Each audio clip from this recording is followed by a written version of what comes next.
The diesel fumes hit my nose first, then the grinding sound of heavy machinery tearing through the morning silence. I'm standing waist-deep in Lake Morrison at 6 in the morning, teaching my 8-year-old grandson Tommy how to cast a line, when 3 county trucks roll up to my private dock like they own the place. The smell of pine sap mixed with exhaust makes my stomach turn. Tommy's got his little Spider-Man rod in his hands, eyes wide as dinner plates, watching these guys in orange vests jump out and start unloading gravel like it's Christmas morning. "Grandpa, what are they doing?" Tommy whispers. That's when I see her, Karen Miller, all 5 foot nothing of her, marching down my dock in a pink blazer that's 2 sizes too small, waving a manila folder like it's the Declaration of Independence.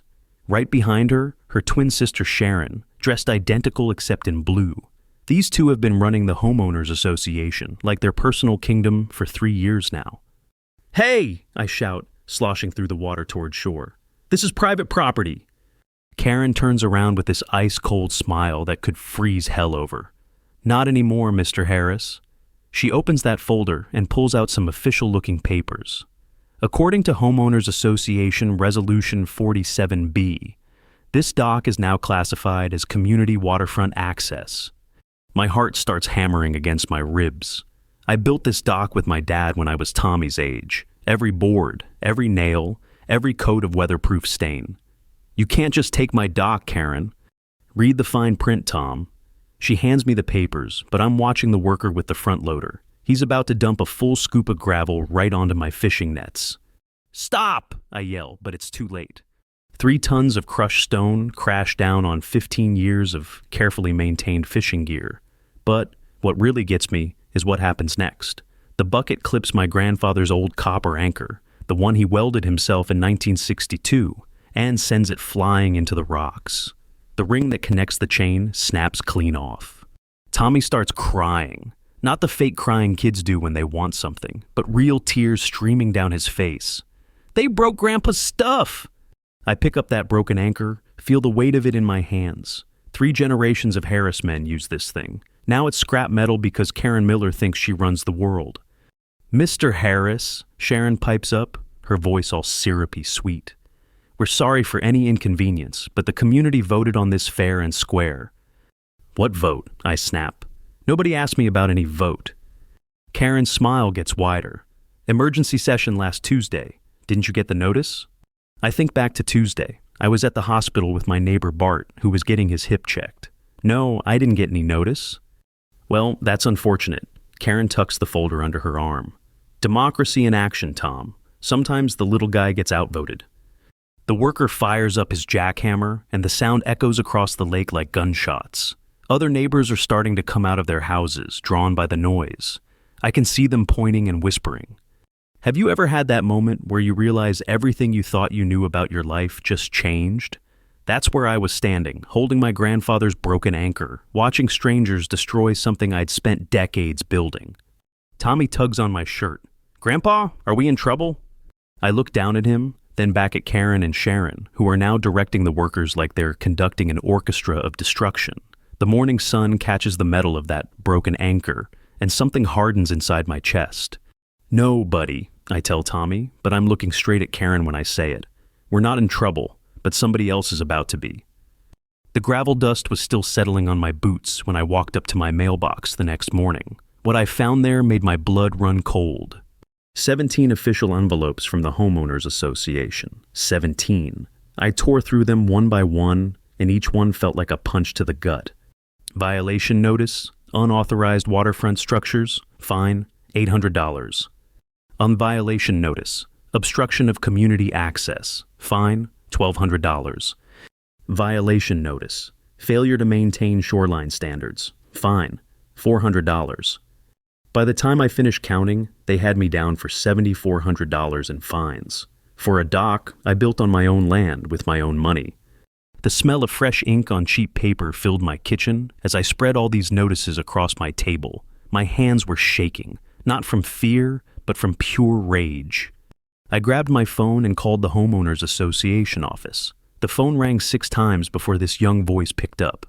"Hey, Homeowners Association, this is Jenny speaking." "Jenny, this is Tom Harris on Lakeshore Drive. I need to talk to someone about these violation notices."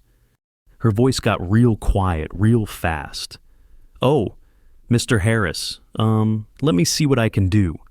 I could hear papers shuffling in the background, then some muffled conversation. Jenny couldn't be more than 22, fresh out of college probably, and she sounded nervous as a cat in a doghouse. "Sir, I'm looking at your file here, and it says that Karen Miller submitted historical documentation proving that your dock was built on community property." "Historical documentation? Jenny, I've got the original building permits right here in my desk. My father filed them in 1987. More paper shuffling. "Well, sir, the documents Miss Miller provided are from 1985. They show the shoreline belongs to the community association, not individual homeowners." Something in Jenny's voice didn't sit right. She sounded like she was reading from a script, but there was this tremor underneath it, like she didn't believe what she was saying. "Jenny, can you do me a favor? Can you tell me exactly what these 1985 documents look like?" Long pause. I probably shouldn't discuss specifics over the phone. "Just between you and me, does something about this whole thing seem off to you?" Another pause, longer this time. Then, barely above a whisper, "Mr. Harris, I think you should come in and see the documents yourself, today, before 5 o'clock. The line went dead.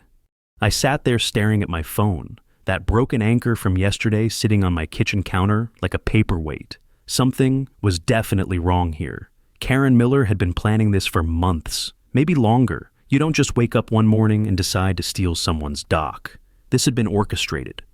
The question was, what else was she planning to take?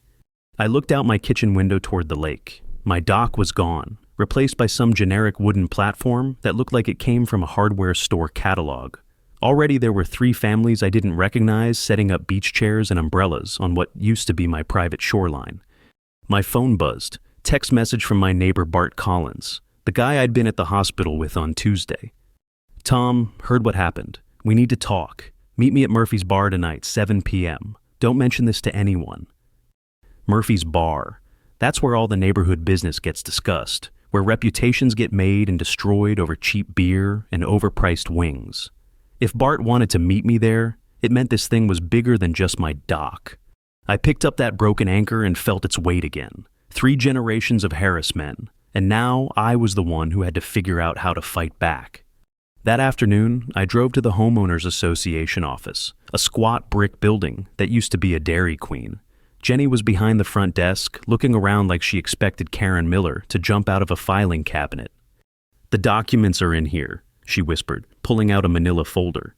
"But Mr. Harris, I've been working here for 6 months, and I've never seen anything like these before yesterday." She spread out 3 sheets of paper that were supposed to be from 1985. At first glance, they looked official. County seal, signatures, the works. But when I looked closer, something made my skin crawl. The paper was too white, too clean, and when I held it up to the light, I could see a watermark that read, "Premium Copy Paper, 2019. Karen Miller hadn't just stolen my dock. She'd forged documents to do it. And if she was willing to go that far for a dock, what was she really after? The fluorescent lights at Murphy's Bar buzzed like angry wasps overhead as I walked in that Tuesday night. The place smelled like stale beer and fried onions, and every conversation stopped when I pushed through the door. 40 pairs of eyes turned toward me like I'd just announced I had the plague. The silence stretched so long I could hear the ice maker cycling in the back room. Bart Collins waved me over to a corner booth, but even he looked uncomfortable. The guy who'd been my neighbor for 15 years, who'd helped me rebuild my roof after the storm in 2009, couldn't quite meet my eyes. "Tom, sit down," Bart said, but his voice had this weird formality to it. "We need to talk." I slid into the booth, and Eddie, the bartender who'd been serving me Budweiser for a decade, came over with a beer I didn't order. He set it down without a word and walked away like I might be contagious. "What's going on here, Bart?" He pulled out his phone and showed me a Facebook post. The Lake Morrison Community Group page, which had maybe 50 members last week, now showed 237 people online. The post was from Karen Miller, and it had been shared 43 times in 6 hours. Community alert. Local resident Tom Harris has been illegally occupying public waterfront for over 15 years. Thanks to diligent research by our HOA board, we've discovered that Harris built his private dock on land that belongs to all of us. Despite our attempts to work with him, he remains defiant and refuses to follow community rules. Some people think they're above the law. What do you think? Share if you agree that fairness matters. Below the post were dozens of comments. Typical boomer entitlement. Always wondered how he got such a prime spot. Makes you wonder what else he's hiding. Bart, you know this is garbage. You were there when my dad and I built that dock. Bart shifted in his seat. And that's when I noticed Karen Miller sitting 3 tables over with her sister Sharon. They weren't even trying to hide the fact that they were listening to every word. Tom, here's the thing. Bart's voice dropped to barely above a whisper. Karen came to see me yesterday. She's got documents showing that my boat lift might be on community property too. My stomach dropped. So she offered me a deal. Support the community decision about your dock, and she'll make sure my boat lift stays grandfathered in. But if I cause trouble... He trailed off and took a long pull from his beer. She threatened you. She didn't threaten. She just explained how things work now. Bart finally looked me in the eye, and I saw something there I'd never seen before. Fear. Tom, I'm sorry. I got grandkids too. I can't risk losing everything over this. The betrayal hit me like a physical blow. Bart Collins, the guy who'd stood beside me at my wife's funeral, who taught Tommy how to tie fishing knots, was throwing me under the bus to save his own skin. Karen Miller chose that exact moment to stand up and walk over to our table. She'd changed out of her pink blazer into a red one, but the smile was exactly the same, cold as a January morning. Tom, I hope you're not trying to poison the well here. She gestured around the bar. These good people have made their feelings pretty clear. Karen, we both know those documents are fake. Her smile never wavered. That's a very serious accusation. I hope you have evidence to back that up. She leaned closer, and I could smell her perfume, something flowery and cloying. Because making false accusations against elected community leaders, that could be considered harassment. Sharon appeared beside her sister like a shadow. The community has spoken, Mr. Harris. Maybe it's time you listened. I looked around the bar again. Every face was either hostile or carefully neutral. These people who'd waved at me for years, who'd borrowed my tools and invited me to their barbecues, were all pretending they'd never seen me before. You know what the funny thing is? I said, loud enough for the whole bar to hear. I actually believed you people were my friends. I stood up and dropped a 20 on the table. Bart wouldn't look at me. Bart, when she comes for your boat lift next week, don't call me. I walked toward the door, but Karen's voice followed me. Tom, you've got 72 hours to pay those fines. After that, we'll have no choice but to pursue legal action. I stopped with my hand on the door handle. The whole bar was dead silent again, waiting to see what I'd do. I turned around and looked straight at Karen Miller. You want to fight? You've got one, but you picked the wrong man to mess with. The door slammed behind me hard enough to rattle the windows, and I heard the conversations explode back to life before I'd even reached my truck. Driving home, I passed my dock.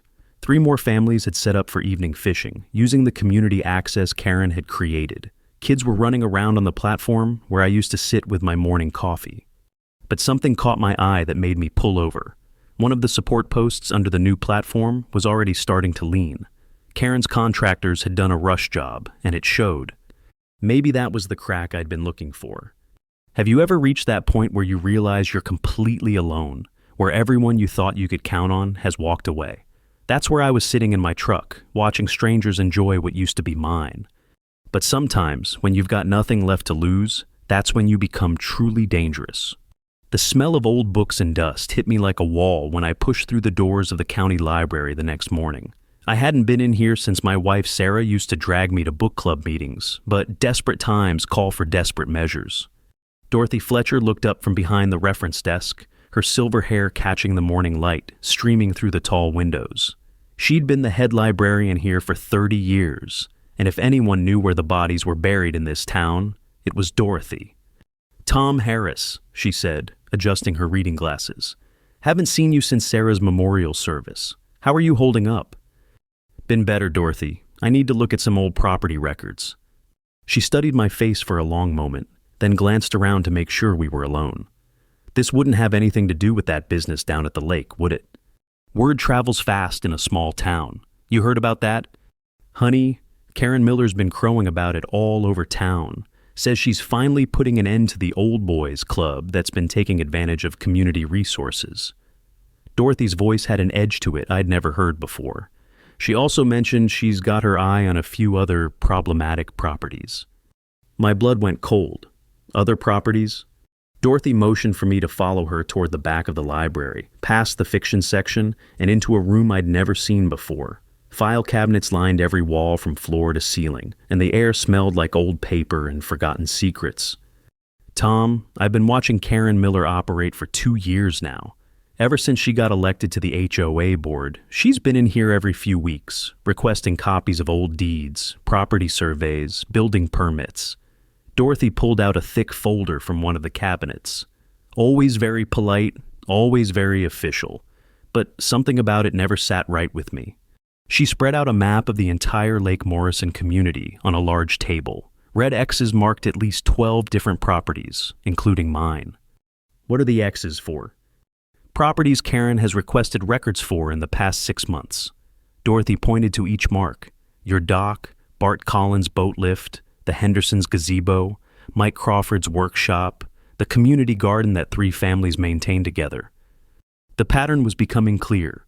Every marked property was either waterfront or had some kind of structure that added value to the land. Dorothy, this looks like she's planning to seize prime real estate under the guise of community enforcement. Dorothy finished my sentence. Tom, I've seen this before in other towns. Someone gets elected to a position of power, then uses that power to systematically take control of the most valuable properties. She pulled out another folder, this one marked with yesterday's date. This morning, Karen requested copies of every property deed in the entire Lake Morrison development, all 127 homes. The room felt like it was spinning. She's going after everyone. Not everyone, just the people who have something worth taking. Dorothy leaned closer and lowered her voice. Tom, there's something else? Those 1985 documents Karen submitted to the HOA? I helped process the paperwork when your father originally built that dock. I remember it clearly because he was so proud, kept talking about how it was going to be a 3-generation project.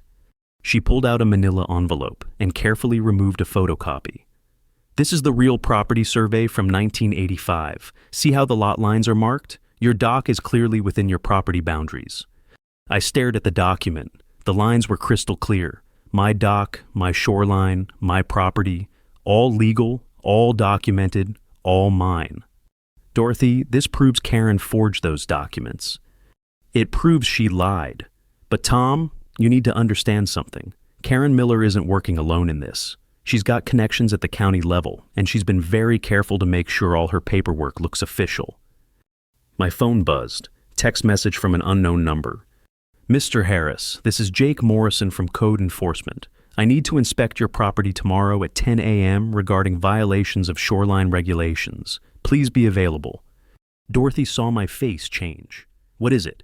I showed her the text. She shook her head grimly.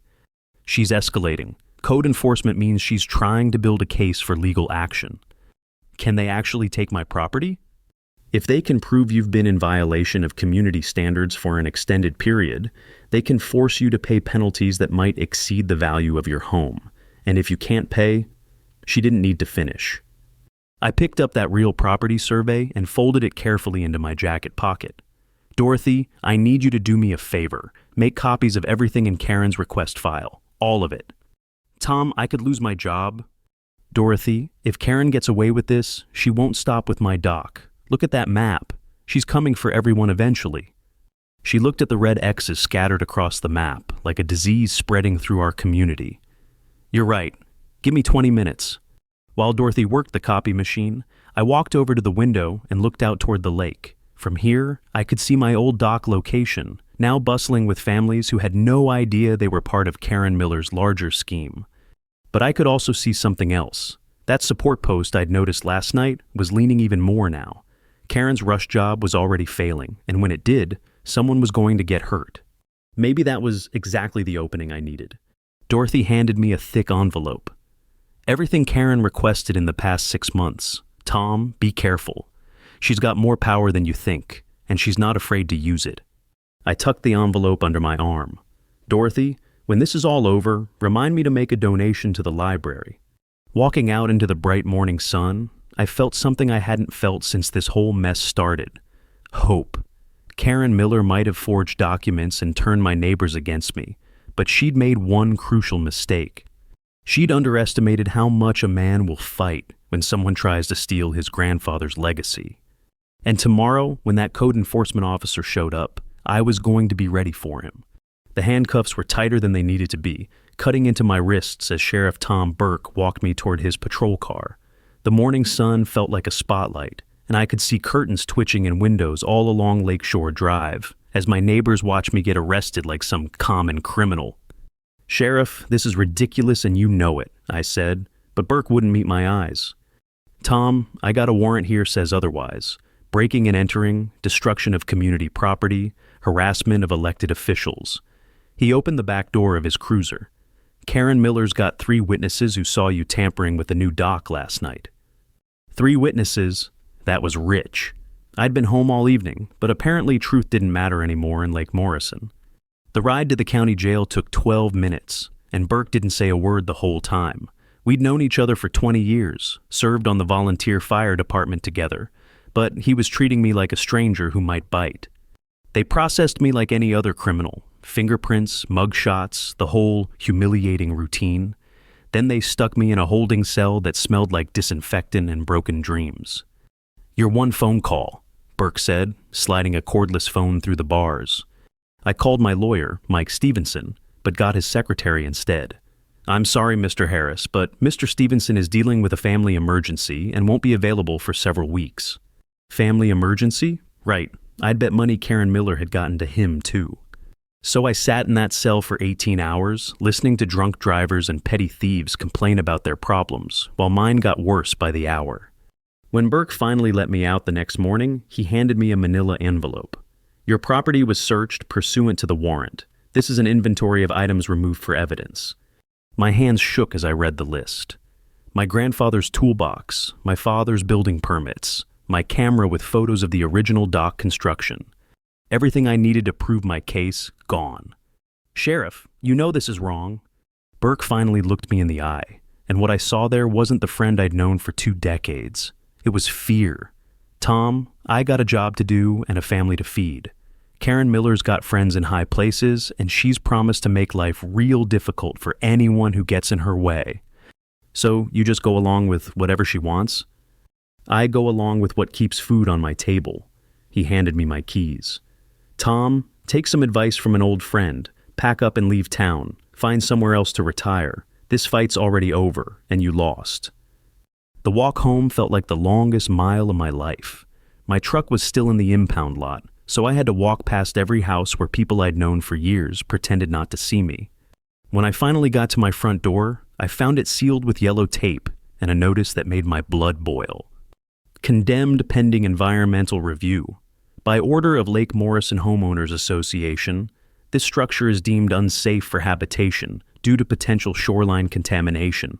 Entry prohibited." They'd taken my dock, destroyed my reputation, had me arrested, and now they were trying to steal my house.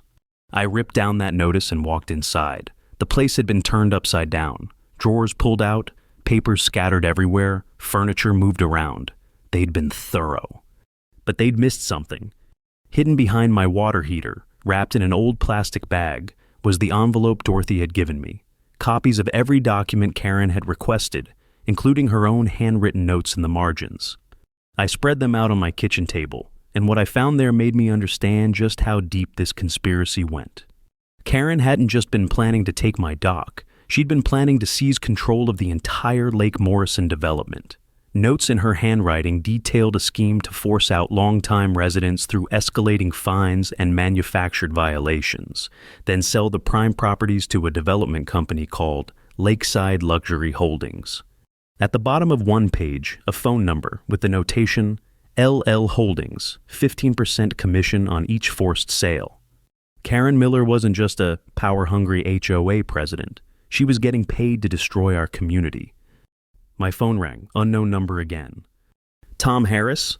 The voice was young, male, nervous. Yeah. This is Jake Morrison from Code Enforcement. I was supposed to inspect your property yesterday, but after your arrest, the inspection's been postponed indefinitely. Postponed by who? Long pause.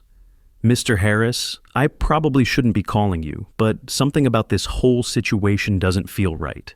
I've been doing code enforcement for 3 years, and I've never seen a case file like yours. What do you mean? The violations they're claiming? Half of them don't even apply to residential properties. And the documentation they provided? Some of it looks like it was created yesterday, but backdated. My heart started pounding. Jake, are you willing to go on record with that? Another pause. If you can prove fraud, yeah.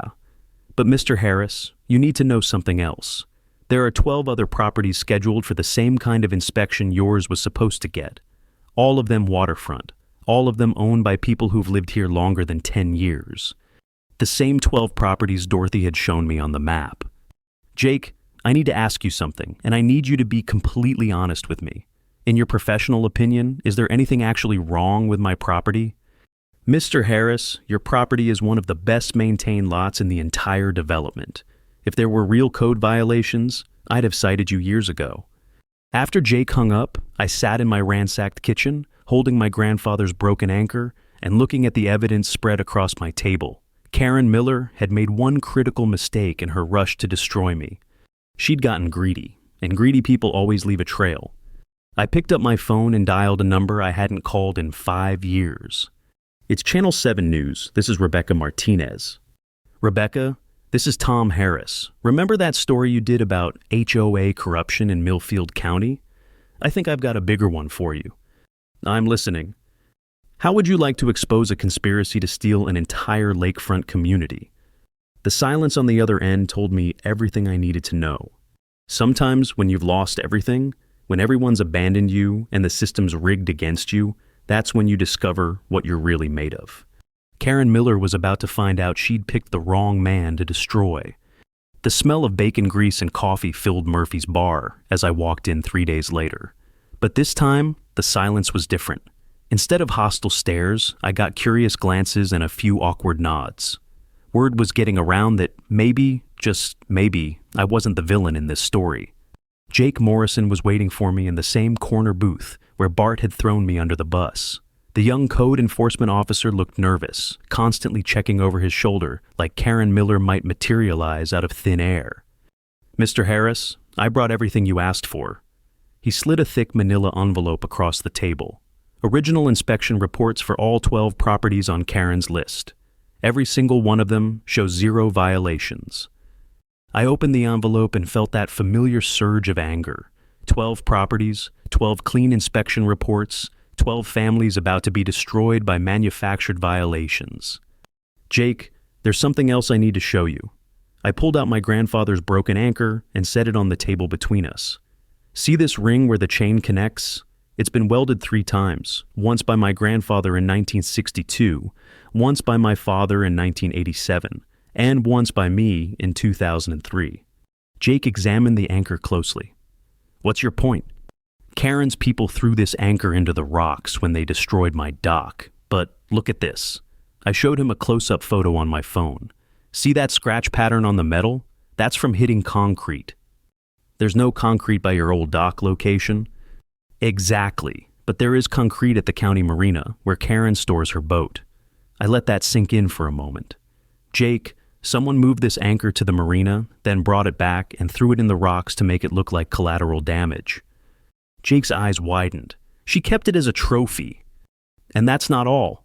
I pulled out another photo, this one showing the support post I'd noticed leaning. Remember that rush job her contractors did on the new dock? Yeah, what about it? I took measurements yesterday morning. That post has moved 6 inches in 4 days. The whole structure is unstable. I looked Jake straight in the eye.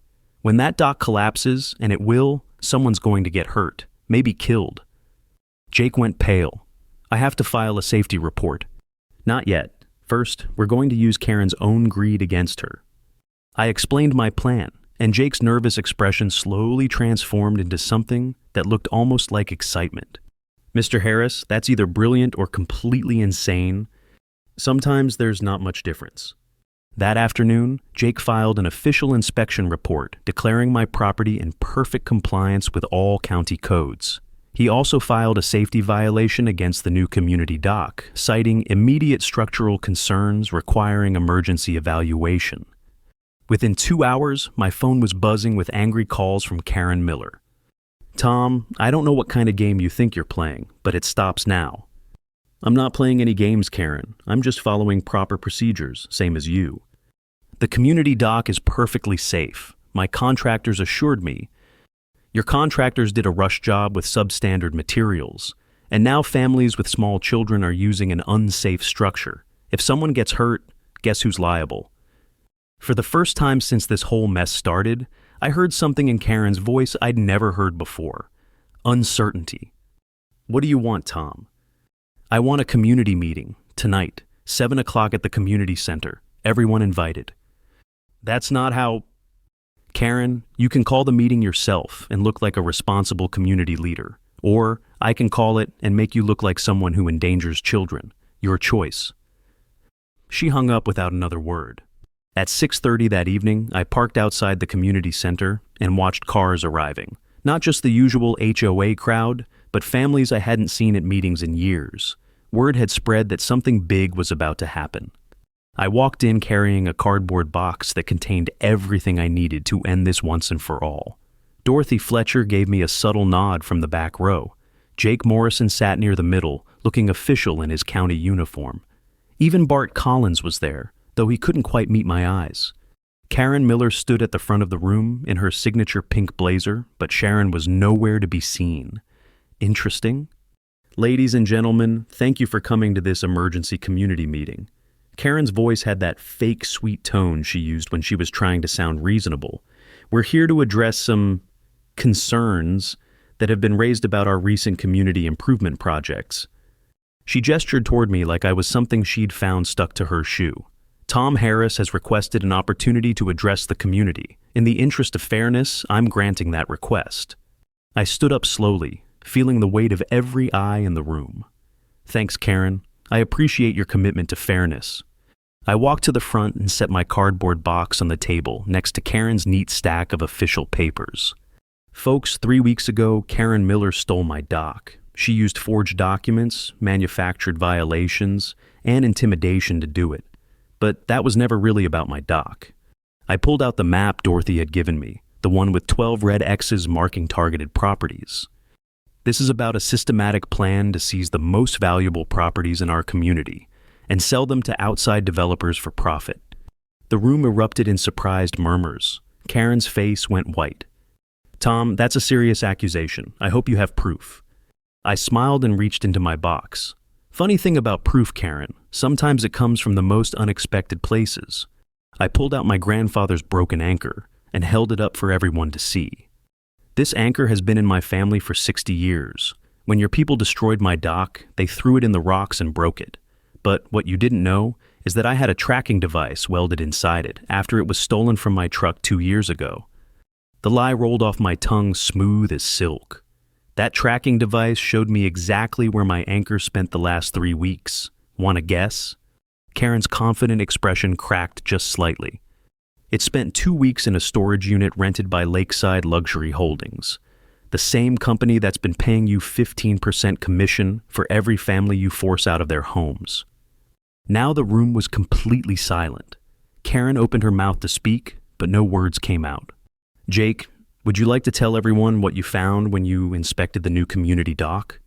Jake stood up, his official county badge catching the fluorescent lights. "The structure is unsafe and presents an immediate danger to public safety. It should be condemned immediately." "And the violations Karen claimed against my property?" "Completely fabricated. There are no code violations at your residence." I turned back to face the room. "Folks, Karen Miller has been playing a long game, using her position to steal your property and sell it to the highest bidder. She's already submitted plans to force 12 families out of their homes." I reached into my box one more time and pulled out the copies of Karen's own notes, the ones Dorothy had given me. "These are in Karen's own handwriting, property acquisition targets, commission structures, timeline for forced sales. She's been planning this for over a year. The room exploded into angry voices. People were shouting questions, demanding answers, calling for Karen's resignation. But Karen Miller wasn't done fighting. "That's enough!" she screamed, her voice cutting through the chaos like a knife.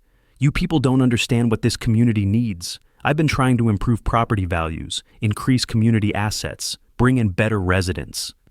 The mask was finally off. The sweet, concerned community leader was gone, replaced by something cold and calculating. "Some of you have been here too long, gotten too comfortable, stopped contributing your fair share. This community needs fresh blood, people who understand progress." Have you ever watched someone destroy themselves with their own words? That's what happened next. I built that dock with my own money, using community funds, because Tom Harris was too selfish to share what should have been public space all along. I've put more effort into improving this place than any of you. The room went dead silent again. Karen realized what she'd just admitted, but it was too late. "Community funds," Jake repeated slowly. "Karen, did you just admit to using community money for personal projects?" Karen's face went from white to red to white again. She grabbed her purse and headed for the door. "This meeting is over." But Bart Collins, the man who'd betrayed me just a week earlier, stood up and blocked her path. "No, Karen, this meeting is just getting started." The taste of victory should have been sweeter, but standing in my rebuilt kitchen 3 months later, looking out at my restored dock through the window, I felt something more complex than triumph. The vote that night was unanimous. Karen Miller was removed from the HOA board immediately, all her manufactured violations were rescinded, and the community voted to reimburse me for damages. They even voted to rebuild my dock exactly as it had been, using community funds that Karen had been skimming for her scheme. But the real satisfaction came 2 weeks later, when the FBI raided Karen's home and found evidence of a conspiracy involving 12 other HOA presidents across the state. Turns out, my little community was just one target in a much bigger operation. The sound of footsteps on my dock pulled me from my thoughts. Tommy was running down the wooden planks, his fishing rod bouncing in his hand, same as always. Some things never change, and that's probably for the best. "Grandpa, are the fish biting today?" "Only one way to find out, buddy." I picked up my grandfather's anchor from the kitchen counter. The county had found it in Karen's storage unit, just like I'd said they would. The tracking device story was complete fiction, but sometimes you need to fight lies with better lies. The local metal worker had repaired the broken ring and polished the whole thing until it gleamed like new. 3 generations of Harris men, and now it would serve a 4th. Walking out to the dock, I could smell the pine sap and lake water, the same smells that had comforted me as a child. The new dock was identical to the old one, down to the last board and nail. The community had insisted on paying for premium materials this time. "Grandpa, why did that lady try to steal our dock?" Tommy's question caught me off guard. How do you explain greed and corruption to an 8-year-old? "Some people think they can take whatever they want, Tommy, but they forget that other people will fight back." "Like you did?" "Like we all did, eventually." I secured the anchor to its chain and dropped it into the water, watching it sink to the bottom where it belonged. The weight felt right, the connection solid. Some things are worth fighting for. My phone buzzed, text from Bart Collins. "Beer tonight, Murphy's, I'm buying." I smiled and texted back, 7 o'clock. Bart had come around in the end, standing up to Karen when it mattered. He'd lost his boat lift anyway. Turns out it really was on community property. But he'd gained something more valuable, his self-respect. That evening at Murphy's, the atmosphere was different than it had been in months. Conversations were louder, laughter was genuine, and when I walked in, people actually waved instead of pretending I was invisible. Eddie the bartender slid me a beer without being asked. "On the house, Tom, for what you did." "I didn't do it alone." "No, but you started it. That takes guts." Bart raised his bottle when I sat down. "To Tom Harris, the man who reminded us what community really means." "To second chances," I corrected, clinking bottles with him. "And to knowing the difference between friends and neighbors." "Speaking of which," Bart said, "you hear about Karen Miller." "What about her?"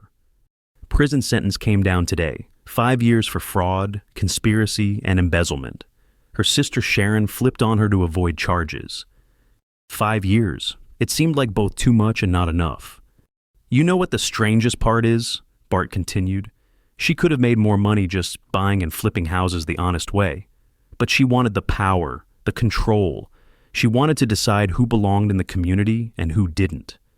I thought about that drive for control, the way Karen had smiled when she handed me those forged documents, the satisfaction in her voice when she told me democracy had outvoted me. Power corrupts people, Bart, makes them think they're smarter than everyone else, that normal rules don't apply to them. Well, she learned different. Walking home that night, I took the long way around the lake. Every house was lit up, families settling in for the evening, normal life, the way it should be. At the Henderson place, I could see through their kitchen window. Jim and Mary were doing dishes together, same routine they'd had for 30 years. Their gazebo, the one Karen had targeted for seizure, sat in their backyard exactly where it belonged. The Crawford house was dark except for the workshop out back, where Mike was probably tinkering with some project until all hours. His workshop that Karen had wanted to declare a safety hazard. 12 families had been targeted. 12 families were safe now. But the cost had been higher than just money and time. Our community had learned something ugly about itself, how quickly neighbors could turn on each other, how easily fear could override friendship. That knowledge would always be there now, a scar that had healed but never fully disappeared. Still, we'd also learned something good. When it really mattered, when the chips were down and the truth was on the line, decent people would eventually do the right thing. Back home, I sat on my dock in the darkness, listening to the water lap against the supports. Tommy's fishing rod was propped against the railing where he'd left it, ready for tomorrow morning's adventure. My grandfather's anchor held firm in the lake bottom, doing what it was designed to do, keeping things steady when the storms came. In the distance, I could see lights from the county marina, where Karen used to keep her boat. New people would dock there now, people who understood that being part of a community meant building it up, not tearing it down for personal gain. I pulled out my phone and scrolled through the photos Tommy had taken that afternoon. Him holding a tiny bass, grinning like he'd caught a whale. Me showing him how to tie a proper fishing knot. Both of us reflected in the calm water. 3 generations of tradition, continuing exactly as it should. You know what I learned through all this? Sometimes the most important fights aren't about winning or losing. They're about proving to yourself and everyone else that some things are worth defending, no matter the cost. Karen Miller took my dock for 3 weeks, but in the end, she gave me something more valuable than any piece of property. She reminded me what home really means, and why it's worth fighting for. The anchor chain clinked softly in the current, solid and secure, just like it had been for 60 years. Just like it would be for 60 more.